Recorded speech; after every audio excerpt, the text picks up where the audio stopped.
Good morning friends. Good morning students. आज हम देखने वाले हैं कि भाई जो हम कूलम्स लॉ पढ़ चुके हैं, सुपरपोजिशन प्रिंसिपल पढ़ चुके हैं, उसको अप्लाई कैसे करें न्यूमेरिकल्स के रूप में। तो सबसे पहले हम क्या करते हैं, एक एग्जाम्पल लेते हैं। एनसीईआरटी बुक का ही एग्जाम्पल ले लेते हैं। तो सिंपली एक एग्जाम्पल में हम इसको क्लियर कर लेंगे। मान लीजिए एक इक्विलेटरल ट्राइंगल है, ए बी सी मैंने इसको कह दिया, ठीक है। यहां पर मैंने एक माइनस क्यू चार्ज रख दिया, यहां पर एक प्लस क्यू चार्ज रख दिया, और यहां पर भी मैं एक प्लस क्यू चार्ज रख देता हूं। मैं ये निकालना चाहता हूं कि भाई इस पर जो फोर्स है वो कितना लग रहा है। अब how much force acting on this charge due to this and this charge. तो जब दो से ज्यादा चार्जेस हों तो हम किसका यूज करते हैं, सुपरपोजिशन प्रिंसिपल का यूज करते हैं। तो सुपरपोजिशन प्रिंसिपल यूज करने के लिए हमें सबसे पहले क्या करना होगा, हमें इसकी वजह से इस पर फोर्स, सॉरी, इसकी वजह से इस पर फोर्स निकालना होगा, इसकी वजह से इस पर फोर्स निकालना होगा, और दोनों को वेक्टरली ऐड करना पड़ेगा।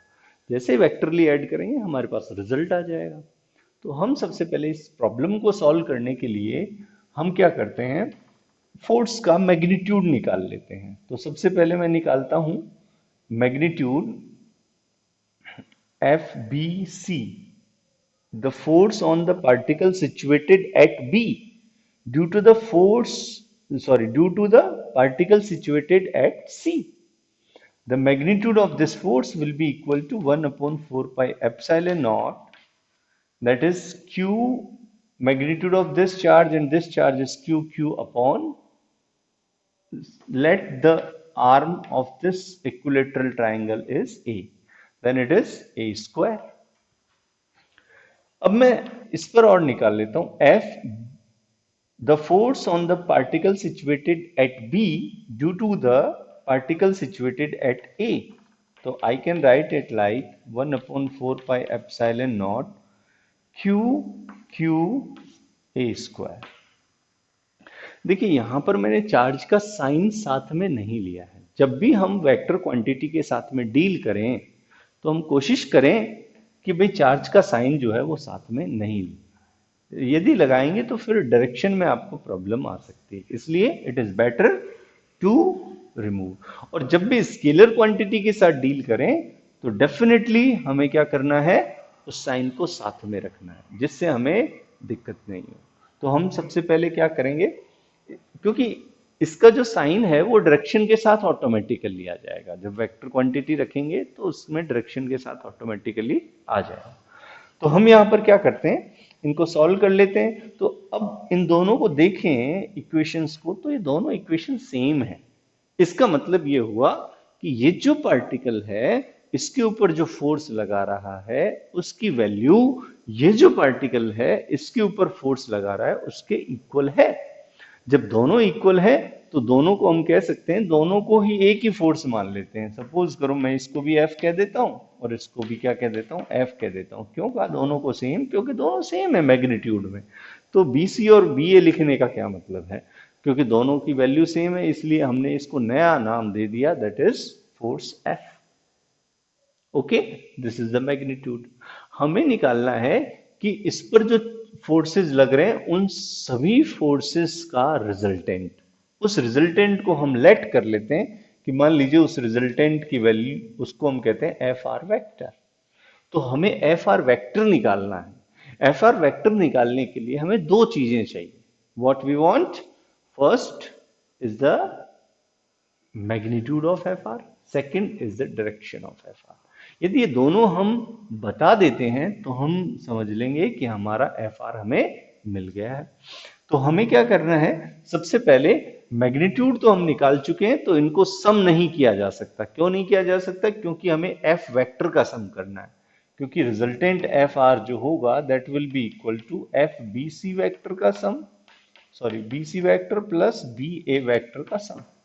लेकिन यहां पर ये वेक्टर क्वांटिटीज नहीं है तो हम इसको डायरेक्टली सम इस तरीके से नहीं कर सकते। तो हमें क्या करना होगा, हमें देखना होगा कि इसको ऐड कैसे करें। तो हमारे पास सबसे पहले इसकी डायरेक्शन देखें कि फोर्स की डायरेक्शन क्या है। यदि मैं फोर्स की डायरेक्शन को देखूं तो मैं कह रहा हूं कि ये पॉजिटिव चार्ज है, ये नेगेटिव चार्ज है।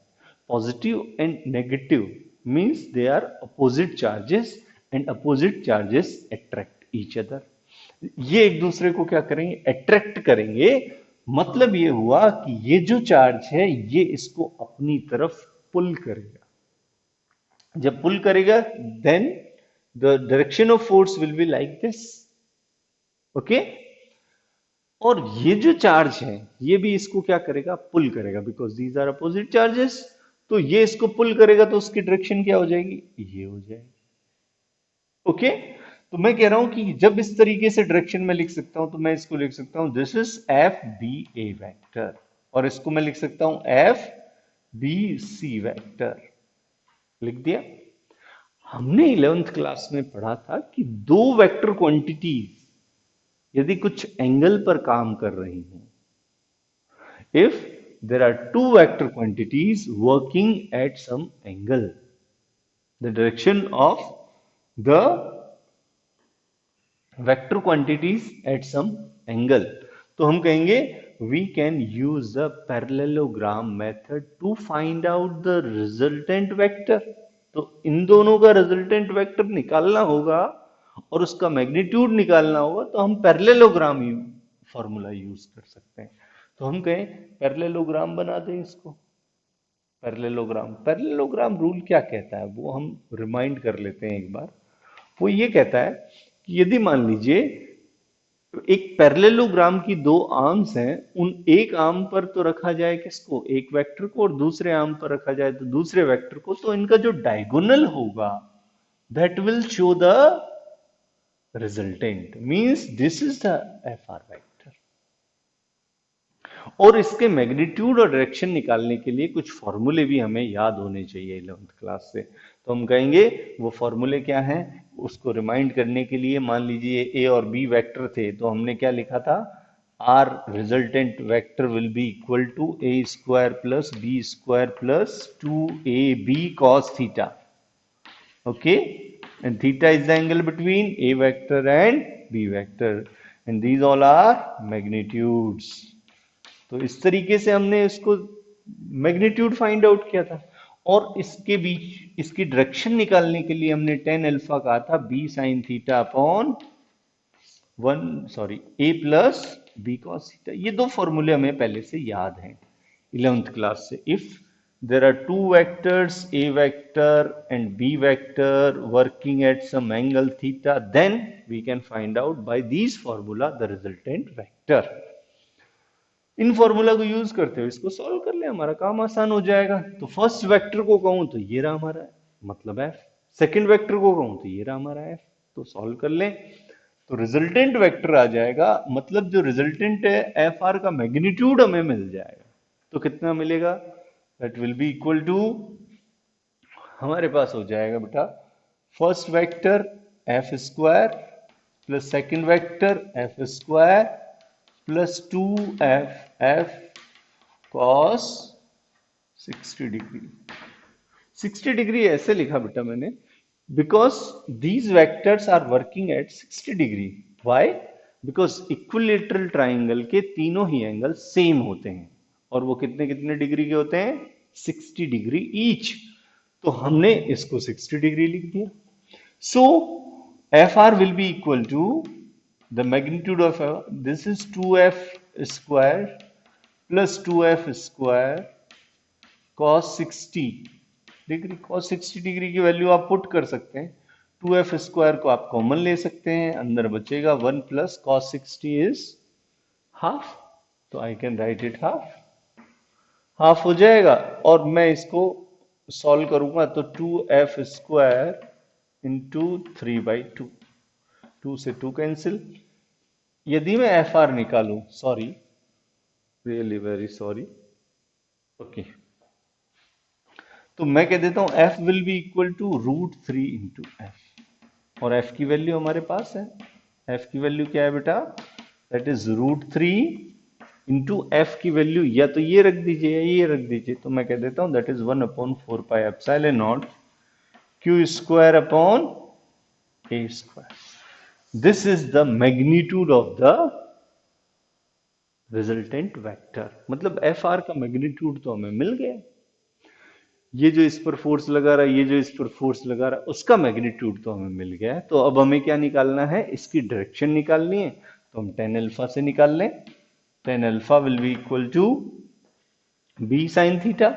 तो मैं लिख देता हूं F sine 60 degree upon F plus F cos 60 degree. तो ये हमारे पास आएगा बेटा, एफ कॉमन आ जाएगा, कैंसिल हो जाएगा। साइन 60 की वैल्यू होती है बेटा हमारे पास कितनी, साइन 60 डिग्री कितनी होती है, √3/2, √3/2 अपॉन 1 प्लस कॉस 60 डिग्री। तो 1 plus cos 60 degree 1 plus half, that is 3/2, that is √3/2 upon 3/2। 2 से 2 कैंसिल, इसको √3 इंटू √3 लिखेंगे तो ये हमारे पास आ जाएगा 1/√3। तो हम इसको लिख सकते हैं बेटा, tan alpha is equals to 1/√3। Alpha will be equal to tan inverse 1/√3। तो अल्फा कितना आ जाएगा बेटा, दैट विल बी 30 डिग्री। इसका मतलब ये हुआ कि ये जो एफ आर है, ये पहले वेक्टर से कितने डिग्री पर है, 30 डिग्री पर है। This is the direction of F R. मतलब this is the direction and this is the magnitude. दोनों चीजें जब मिल जाती है तो हमारा क्वेश्चन सॉल्व हो जाता है। तो इस तरीके से हम इसको फाइंड आउट कर सकते हैं इजी वे में। तो हमने क्या किया, सिंपली पैरेललोग्राम मेथड से इसका इलाज निकाला, इसको सॉल्व किया है। तो इसको सॉल्व करने का तरीका अलग अलग तरीके से हो सकता है। वेक्टर को आप किस तरीके से लिख सकते हैं। एक दूसरा तरीका और है जिस पर हम नहीं जाना चाहेंगे। दूसरा तरीका यह है कि आप कोऑर्डिनेट सिस्टम बना लीजिए। आप एक पॉइंट को ओरिजिन मान लीजिए, सारे डिस्टेंसेस वहां से मेजर करिए, आई कैप जे कैप के कैप के फॉर्म्स में लिखिए इक्वेशंस को, और सिंपली वेक्टर लगाकर इनको ऐड कर दीजिए, तो भी रिजल्ट वही आना है जो यहां पर आ रहा है। इस तरीके से हम इनको फाइंड आउट कर सकते हैं। सेकंड जो एग्जाम्पल हम पढ़ने वाले हैं, इसमें एक और है। यदि मान लीजिए आप, हमारे पास इक्विलेटरल ट्राइंगल था, हमने यहाँ पर एक चार्ज रखा हुआ था -q, यहाँ पर चार्ज रखा हुआ था +q, यहाँ पर रखा हुआ था +q, कोई भी चार्ज हो सकता है। हमने यहाँ पर फाइंड आउट किया, हमने रिजल्टेंट फोर्स इस पर फाइंड आउट। यदि मान लीजिए कहे कि भाई इस पर कितना फोर्स लग रहा है, फोर्स निकालिए। तो हम क्या करेंगे, इस पर फोर्स निकालने के लिए सबसे पहले क्या करेंगे, सबसे पहले हम ये देखेंगे कि ये जो फोर्स रहेगा, डायरेक्शन, सॉरी मैं कहूं कि आर्म्स आर सेम, तो मैं कहूंगा ये जो इस पर फोर्स लगा रहा है मैग्नीट्यूड में इतना ही होगा जितना ये था। ये जो फोर्स लगा रहा है इस पर मैग्नीट्यूड में इतना ही होगा जो ये था। लेकिन यहां पर एक चीज में अंतर आ जाएगा, डायरेक्शन में। क्योंकि ये जो इसको, इस पर जो फोर्स लगाएगा उसकी डायरेक्शन, ये इसको पुल नहीं करेगा, ये इसको पुश करेगा इन द अपोजिट डायरेक्शन। और ये क्या करेगा, ये इसको पुल करेगा। इसका मतलब एफ, ये तो इधर लगेगा और इसकी वैल्यू मैं ए बी सी कह दूं, तो मैं इसको लिख सकता हूं F on A due to B vector, F on A due to C vector.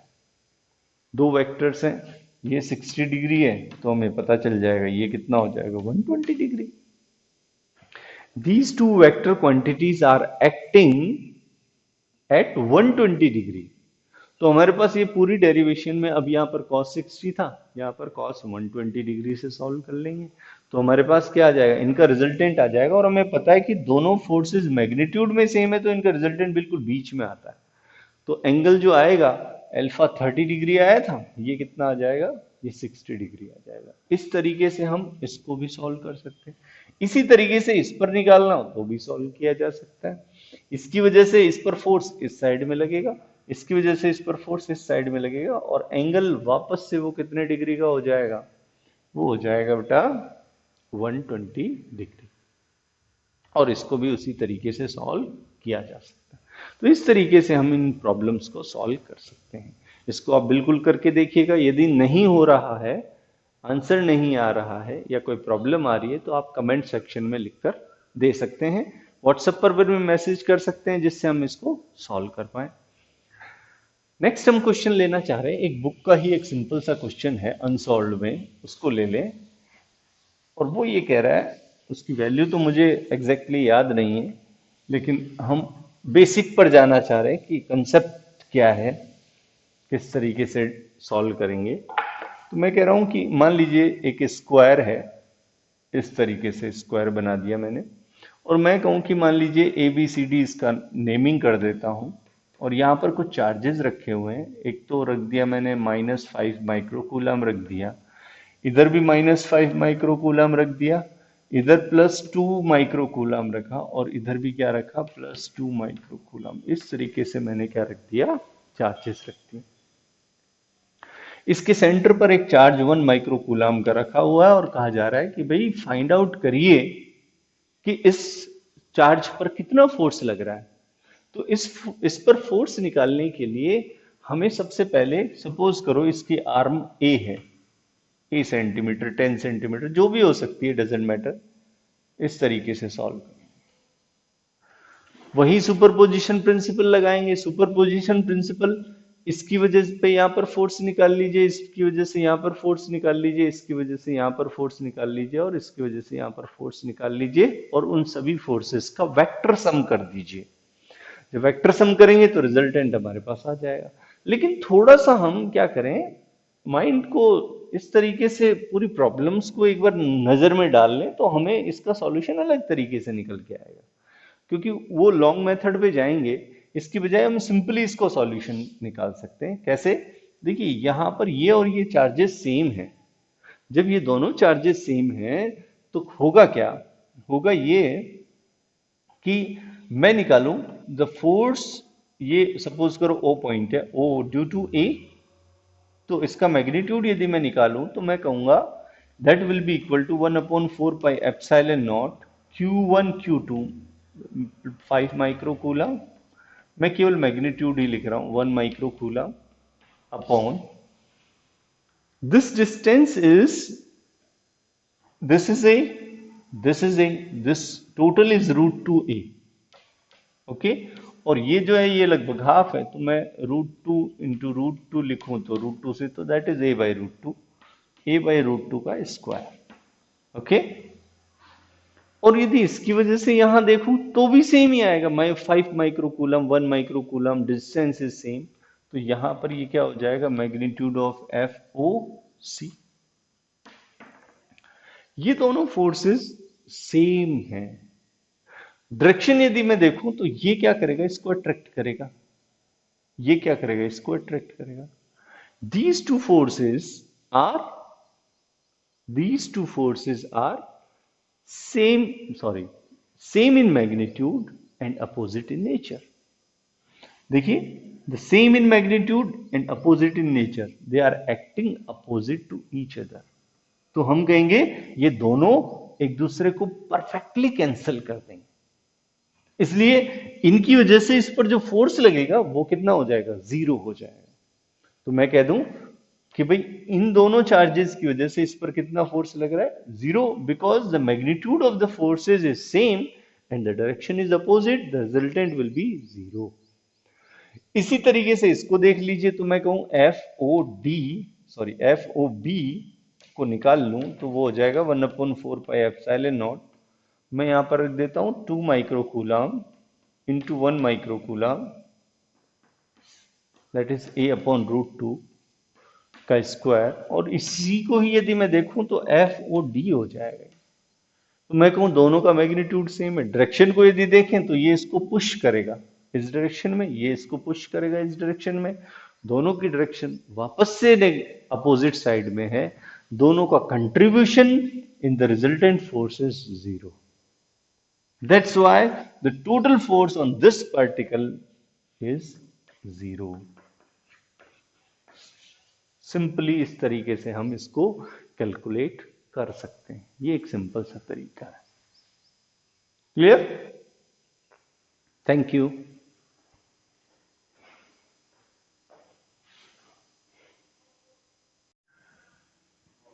Good morning, students.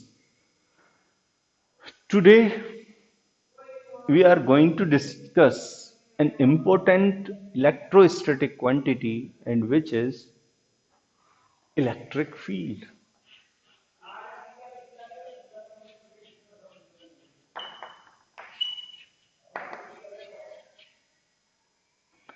Electric field जो है वो एक इंपॉर्टेंट क्वांटिटी है इलेक्ट्रोस्टैटिक्स की। कैसे? हम एक एग्जांपल से इसको समझते हैं। फर्स्ट ऑफ ऑल हम क्या एक चार्ज क्यू लेते हैं, capital Q is the charge, और इसको फ्री स्पेस में रख दिया। इससे आर डिस्टेंस पर हम एक और चार्ज लाते हैं, स्मॉल क्यू। जैसे मैं स्मॉल क्यू चार्ज इसके पास में लाऊंगा तो क्या होगा? तो होगा ये कि सिंपली ये जो चार्ज है वो कुछ फोर्स एक्सपीरियंस करेगा, क्योंकि ये इस पर एक फोर्स लगाएगा, ये भी इस पर एक फोर्स लगाएगा। लेकिन अभी इसकी बात करें तो हम कहेंगे कि ये इस पर एक फोर्स लगाएगा तो ये भी फोर्स एक्सपीरियंस करेगा। फोर्स दो टाइप के हो सकते हैं, पॉजिटिव भी हो सकता है, नेगेटिव भी हो सकता है। ये इसको अट्रैक्ट भी कर सकता है और रिपेल भी कर सकता है, लेकिन अभी के लिए इसको पॉजिटिव मानते हुए कर लेते हैं, तो हम कहेंगे ये इसको रिपेल करेगा। कुछ डिस्टेंस पर है लेकिन फिर भी इसको अफेक्ट कर रहा है। कॉन्टेक्ट में नहीं है दोनों, कुछ डिस्टेंस पर रखे हो लेकिन फिर भी इसको अफेक्ट कर रहा है। इसका मतलब इसका प्रभाव है इसके ऊपर, मतलब ये इसका एरिया है। बॉलीवुड मूवीज में, मुंबई बेस्ड जो भी मूवीज होती है, उनमें जनरली एक कंसेप्ट आता है भाई। भाई का नाम तो सुना होगा। अलग अलग एरियाज में अलग अलग भाई। एक भाई जब दूसरे एरिया में जाता है तो उसकी पिटाई करता है। क्यों करता है? क्योंकि वो उसका एरिया है, वो उसका फील्ड है, जिसके अंदर यदि कोई दूसरा आएगा तो that will experience some force, उसकी पिटाई होगी। तो हम कह रहे हैं कि ये उसी तरीके का एरिया है, उसी तरीके का फील्ड है, जिसके अंदर कोई भी आएगा तो वो क्या फोर्स एक्सपीरियंस करेगा। लेकिन उसमें कुछ दोस्त भी हो सकते हैं, उसमें कुछ एनिमीज भी हो सकते हैं। यदि मान लीजिए दूसरे इलाके का भाई आ रहा है तो वो उसका एनिमी है, तो वो उसको क्या करेगा? रिपेल करने की कोशिश करेगा, भगाने की कोशिश करेगा। अपने जो उसके साथ काम करते हैं उनको भेजेगा उसको भगाने के लिए, कि उनकी पिटाई करने के लिए भेजेगा, या खुद जाएगा उसको भगाने के लिए। तो अपोजिट फोर्स, उनको बाहर भगाने के लिए, रिपल्सिव। लेकिन यदि उनका कोई दोस्त आ जाता है, वो दूसरे इलाके का भाई है लेकिन दोस्ती अच्छी है, तो भाई वो आएगा तो वो उसको क्या करेगा? अट्रैक्ट करेगा, बोले आइए साहब, हमारे घर आइए, मेहमान नवाजी लीजिए। तो हम कह रहे हैं कि दो टाइप का चार्ज भी, यदि पॉजिटिव चार्ज आएगा, वो भी भाई है ये भी भाई है, एक दूसरे का कर रिपेल करेंगे। तो हम कह रहे हैं कि भाई जब सेम चार्जेस होंगे तो वो एक दूसरे को क्या करेंगे? रिपेल करेंगे। Repulsion is some kind of force. यदि मान लीजिए नेगेटिव चार्ज आएगा और ये पॉजिटिव चार्ज है, तो ये इसको अट्रैक्ट करेंगे। Attraction is also some kind of force. तो हम कहेंगे दोनों ही फोर्सेस है। इसका मतलब ये हुआ कि यदि मान लीजिए कोई चार्ज यहां रखें और कोई दूसरा जिस एरिया में आ जाए और आते ही क्या एक्सपीरियंस करे? फोर्स एक्सपीरियंस करे, तो इसका मतलब ये हुआ इसका प्रभाव है वहां तक, और वहां तक उसका फील्ड है। और वो फील्ड का नाम क्या है? Electric field. मतलब ये एक इलेक्ट्रिक फील्ड जनरेट कर रहा है, जिसमें कोई दूसरा चार्ज लाए तो वो क्या एक्सपीरियंस करता है? फोर्स एक्सपीरियंस करता है। इसी से इसको डिफाइन कर सकते हैं। कैसे डिफाइन करेंगे? Electric field is a field developed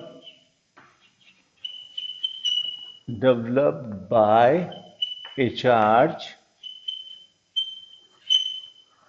developed by a charge in which another charge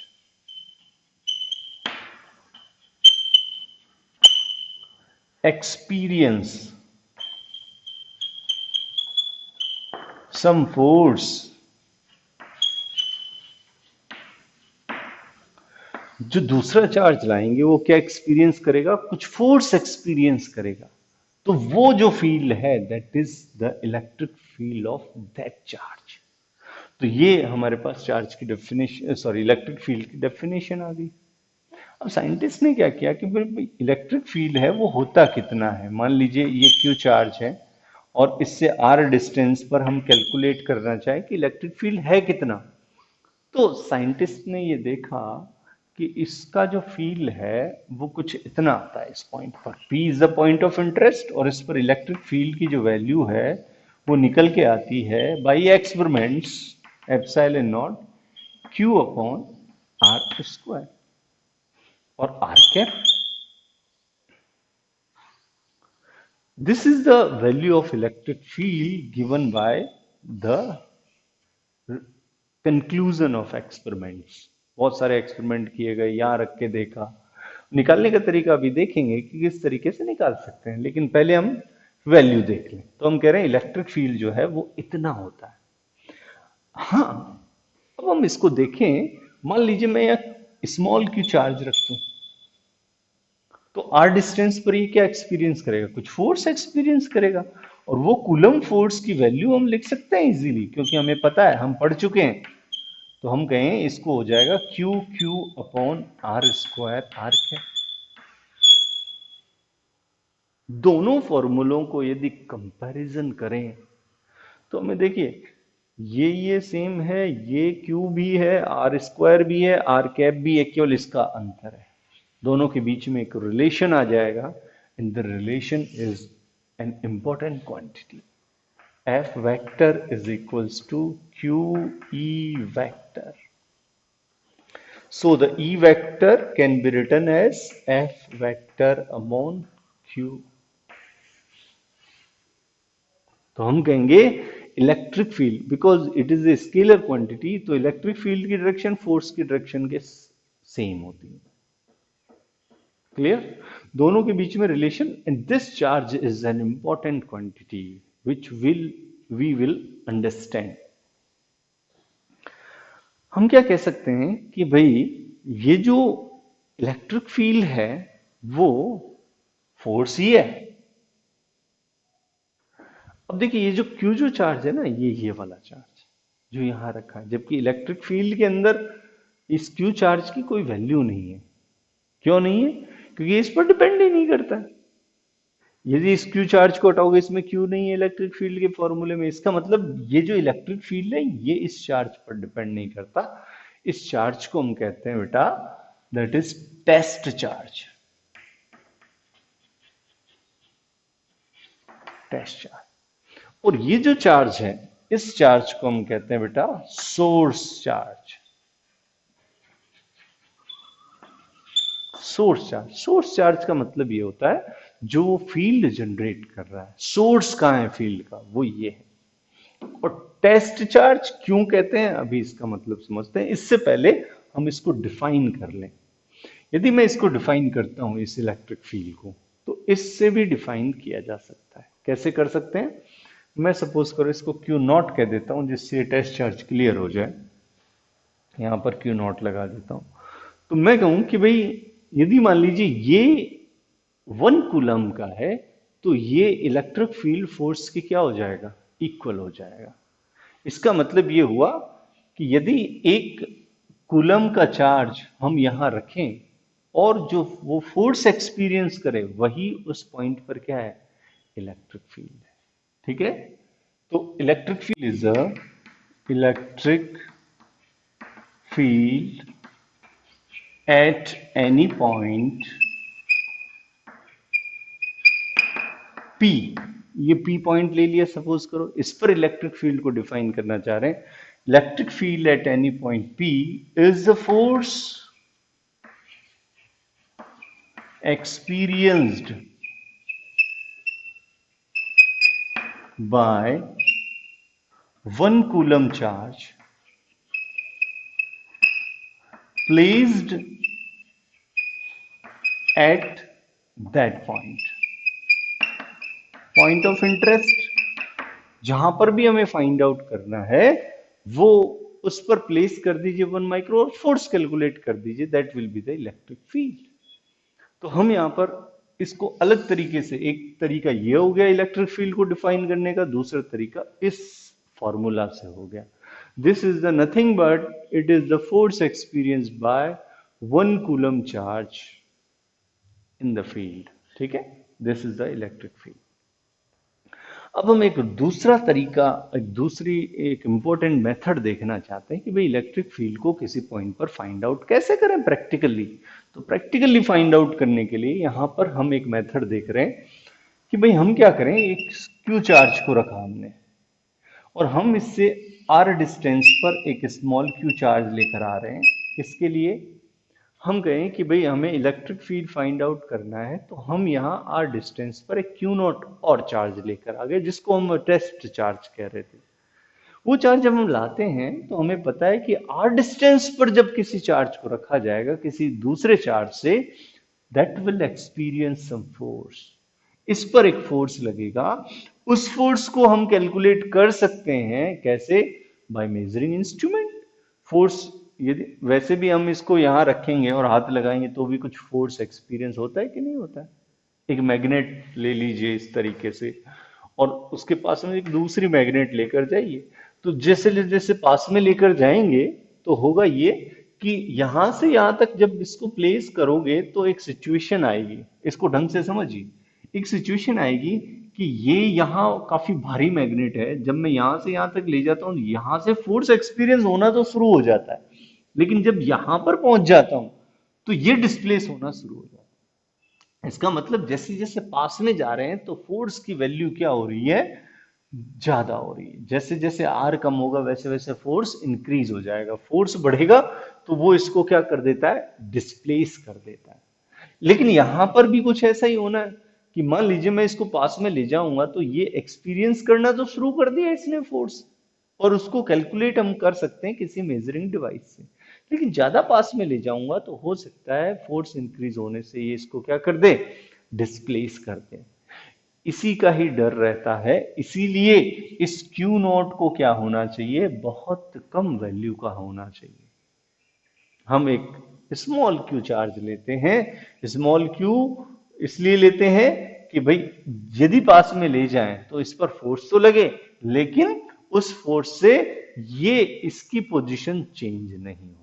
तो टेस्ट चार्ज की ये इंपॉर्टेंट प्रॉपर्टी है कि टेस्ट चार्ज को इतना मिनिमम होना चाहिए कि जिस पॉइंट पर हम फाइंड आउट करना चाहते हैं इलेक्ट्रिक फील्ड, उस पर रखने पर दूसरा जो चार्ज है, दूसरी जो बॉडी है, वो अपनी पोजीशन को चेंज ना कर ले।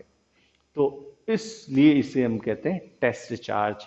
दिस टेस्ट चार्ज, जैसे ही हम यहां पर फोर्स कैलकुलेट कर लेंगे, उस फोर्स को हम इस क्यू चार्ज की वैल्यू से ही डिवाइड करते ही हमें क्या मिल जाएगा, इलेक्ट्रिक फील्ड मिल जाएगा।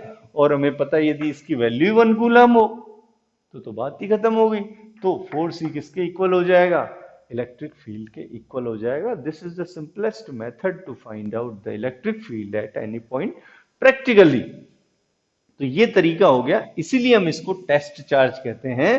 तो test charge is only to test the electric field. ये किसके काम आता है, इलेक्ट्रिक फील्ड फाइंड आउट करने के काम आता है। केवल इसको रखा, फोर्स कैलकुलेट किया, डिवाइड किया और हमें क्या मिल गया, इलेक्ट्रिक फील्ड मिल गया। ये तरीका हमारे पास आते ही हम क्या फाइंड आउट कर सकते हैं, इलेक्ट्रिक फील्ड फाइंड आउट कर सकते हैं। अब एक इंपॉर्टेंट कुछ बेसिक अजम्पशंस देख लेते हैं। बेसिक अजम्पशंस ये देखते हैं हम कि भाई इलेक्ट्रिक फील्ड जो होगा दैट विल बी, उस इलेक्ट्रिक फील्ड की जो यूनिट होगी वो होगी न्यूटन पर कूलम। न्यूटन इसकी और कूलम इसकी, तो न्यूटन पर coulomb is the unit of electric field. तो यूनिट याद रखेंगे, जब भी हम फिजिक्स में डील करते हैं तो हमें ध्यान रखना होता है कोई भी क्वांटिटी लिखें तो उसकी यूनिट उसके साथ में लिखें। यदि नहीं लिखेंगे तो आपके मार्क्स डिडक्ट हो सकते हैं, इसलिए इन चीजों का विशेष ध्यान रखें आप एग्जाम में लिखते समय। ओके, तो आज तक के लिए बस इतना ही। नेक्स्ट टॉपिक हम कल करेंगे और इसकी फील्ड लाइंस के बारे में देखेंगे, और बहुत सारी क्वांटिटीज हम कंटिन्यूअसली देखते जाएंगे। कोई भी प्रॉब्लम हो आप कमेंट सेक्शन में लिखें, और कोई और क्वेश्चन आपको नहीं आ रहा हो, आप न्यूमेरिकल्स कर रहे हैं और वो आपको नहीं आ रहे हैं एनसीईआरटी के, तो आप हमें लिख सकते हैं कि यदि बुक के अकॉर्डिंग क्वेश्चन है तो आप केवल बुक का क्वेश्चन नंबर लिख सकते हैं। सॉल्यूशन तो आपको हर जगह मिल जाएंगे, लेकिन कोई क्वेश्चन समझ में नहीं आ रहा कि सॉल्व किस तरीके से हुआ, तो आप उसको लिख सकते हैं, क्योंकि बहुत सारे सब्सक्राइबर्स होंगे तो फिर बहुत सारे क्वेश्चंस हो जाएंगे जिससे हम बेसिक कंसेप्ट पर डील नहीं कर पाएंगे। लेकिन कोशिश करिए, आप कोशिश करिए, करते रहिए, जितनी ज़्यादा आप प्रैक्टिस करेंगे उतना ज़्यादा फिजिक्स पर हैंड्स ऑन करेंगे उतना ही ज़्यादा आपके कंसेप्ट क्लियर होंगे, कंसेप्ट न्यूमेरिकल से क्लियर होंगे। तो बार बार आप इसको पढ़ते रहिए, वीडियोस देखते रहिए, और कोई प्रॉब्लम हो तो हमें ज़रूर बताइए। Thank you for today. Next topic will be tomorrow. Thank you.